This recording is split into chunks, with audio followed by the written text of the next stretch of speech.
తుంగభద్ర నది ఒడ్డున వెలిసి ఉన్న కలియుగ కామధేను కల్పవృక్షముగా ప్రసిద్ధిగాంచిన శ్రీ గురు రాఘవేంద్ర స్వామి 353వ ఆరాధన సప్తరాత్రోత్సవ కార్యక్రమాలు ఈ నెల 18 నుండి 24 వరకు నిర్వహిస్తున్నట్లు మఠం పీఠాధిపతులు శ్రీ సుబుధేంద్ర తీర్థులు విలేకరుల సమావేశంలో తెలిపారు.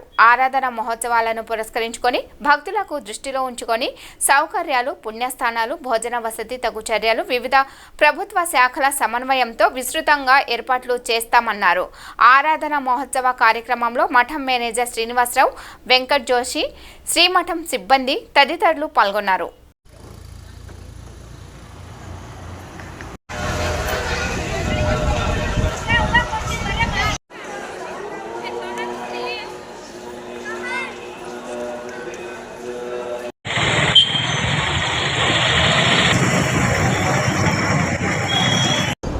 రాఘవేంద్ర స్వామి వారి 353వ ఆరాధన కార్యక్రమాలు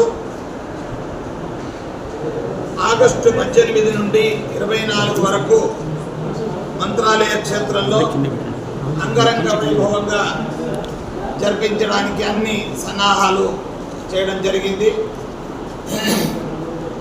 ఈ 18 నుండి 24 తేదీ వరకు జరిగేటువంటి ఉత్సవాలలో ప్రతిరోజు విశేషంగా నిర్మాల్య విసర్జన, ఉత్సవరాయుల యొక్క పాదపూజ, పంచామృతాభిషేకం, మూల బృందావనానికి పూల అలంకరణ, మూలరాముల వారి పూజ, అలాగే అన్న సంతర్పణ మరియు ప్రాతకాలం శ్రీమఠం ప్రాంగణంలో సభాభవనం, నూతన సభాభవనంలో ఉపన్యాస కార్యక్రమం పెద్ద ఎత్తున ఈ కారిడార్ పనులను మనం చేస్తున్నాం. అక్కడ మఠం ఫండ్స్తో మఠం నుండి దీన్ని రామాయణానికి సంబంధించినటువంటి చిత్రపటాలను కూడా రాఘవేంద్ర అనుగ్రహ ప్రశస్తి అనేటువంటిది మా మఠం యొక్క విశేషమైనటువంటి ఒక ప్రశస్తి ప్రదానం అవార్డు.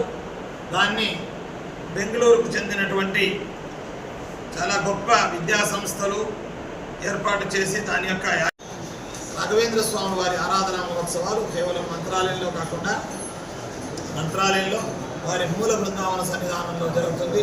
మరియు దేశవ్యాప్తంగా ఉన్నటువంటి మా శాఖా మఠంలో, అలాగే ప్రైవేట్ కమిటీ మఠాల్లో, విదేశాల్లో కూడా రాఘవేంద్ర స్వామి వారి ఆరాధనా కార్యక్రమాలు పెద్ద ఎత్తున జరుగుతున్నది కనుక అన్ని చోట నిర్విఘ్న